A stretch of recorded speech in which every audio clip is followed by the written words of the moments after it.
Hello नमस्कार, मी प्रिया. तुम्हा सगळ्यांचं आणखी एका नवीन व्हिडिओमध्ये स्वागत करते. सगळ्यांना श्री स्वामी समर्थ. आज मी नाश्त्यासाठी बनवणार आहे मिक्स डाळीचे आप्पे. चला मग तुमच्यासोबत पण शेअर करते. मी इथे या डाळी पूर्ण रात्री भिजत ठेवल्या होत्या. मूग डाळ आणि हिरवे मूग राहतात ना, ते हिरवे मूग, हरभरा डाळ थोडीशी आणि थोडेसे एवढे वाटाणे टाकलेत फक्त. आता हे मिक्सरला दळून घेते, मग दाखवते. आता हे मिक्सरला दळून घेते मी. जास्त पाणी नाही टाकत.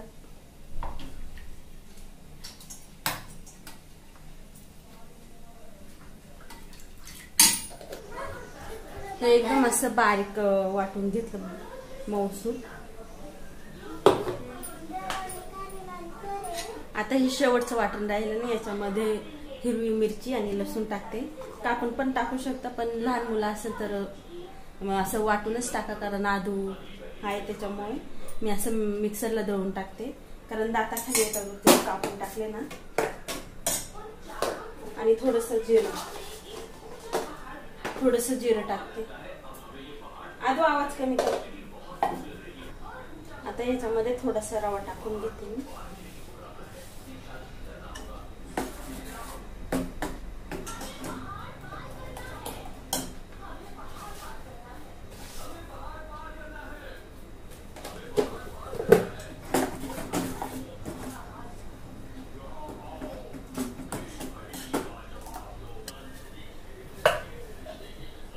त्या कांदा टाकून घेतला, कोथिंबीर आणि चवीनुसार मीठ.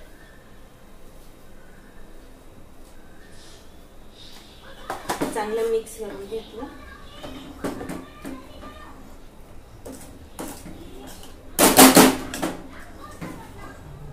आता हे मिश्रण 10 मिनिटांसाठी झाकून ठेवते मी भिजण्यासाठी. दही असेल तर दही पण टाकू शकता, पण माझ्याकडे दही नाही म्हणून मी दही टाकते.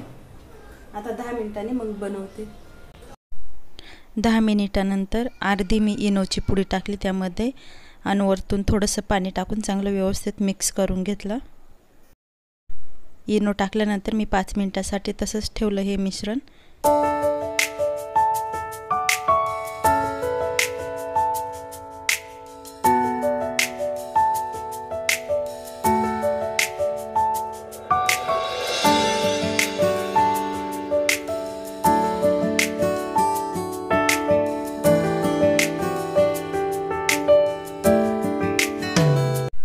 त्यानंतर तडका पॅनमध्ये थोडंसं तेल टाकून जिरं आणि मोहरी टाकले. ती चांगली तडतडल्यानंतर हा तडका मी या मिश्रणामध्ये टाकला.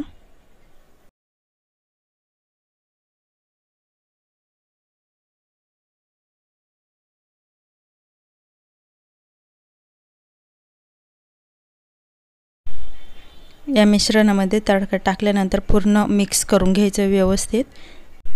हा तडका पूर्ण मिश्रणाला लागला पाहिजे असं मिक्स करून घ्यायचंय. एक साईडला मी तव्यावरती शेंगदाणे पण भाजून घेतले चटणीसाठी. ते मिक्सरच्या भांड्यामध्ये ओतून घेतले.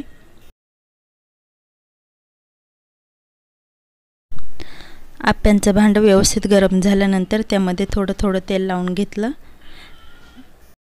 आणि गॅस एकदम बारीक ठेवलेला आहे.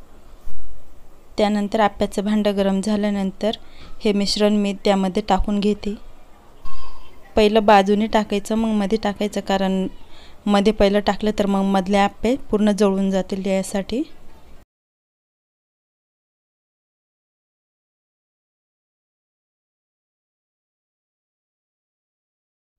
वरतून थोडं तेल सोडून घ्यायचे आणि झाकण ठेवून 10 ते 15 मिनिटांसाठी चांगलं शिजून द्यायचं हे आप्पे. त्यानंतर मी एक साईडला चटणी बनवून घेते. शेंगदाण्याची बनवते. शेंगदाण्यामध्ये मी हिरवी मिरची आणि लसूण टाकलेलं आहे आणि पाणी टाकून व्यवस्थित वाटून घेतलं मिक्सरला. त्यानंतर पातेल्यामध्ये थोडंसं तेल टाकून हे वाटलेलं वाटण टाकून घेतलं आणि जसं पाणी पाहिजे तेवढं पाणी टाकलं आणि चवीनुसार मीठ टाकलं. या चटणीला वरतून तडका दिला तरी चालतो जिरा मोहरीचा, पण आदू खात नाही जिरा मोहरी, त्यासाठी मी असं बनवलं आहे चटणी. एक साईडला आप्पे पण खालून भाजले होते, ते मी पलटी करून घेतले. कमीच गॅसवर मी आप्पे चांगले भाजून घेतले. आप्पे पलटी केल्यानंतर परत मी वरतून तेल सोडून घेतलं थोडं थोडं.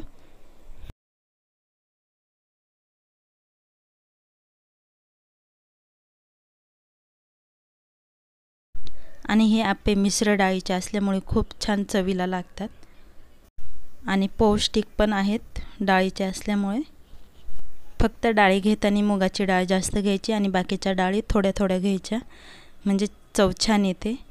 10 मिनिटानंतर दुसरी बाजू पण व्यवस्थित भाजली होती. नंतर मग मी आप्पे काढून घेतले आणि परत दुसरे बनवून घेतले. खूप छान लागतात हे आप्पे मिश्र डाळीचे असल्यामुळे. जर तुम्हाला आजचा व्हिडिओ आवडला असेल तर नक्की लाईक शेअर करा. नवीन असाल तर सबस्क्राईब करा. भेटूया पुढच्या व्हिडिओमध्ये. तोपर्यंत बाय. सगळ्यांना श्री स्वामी समर्थ.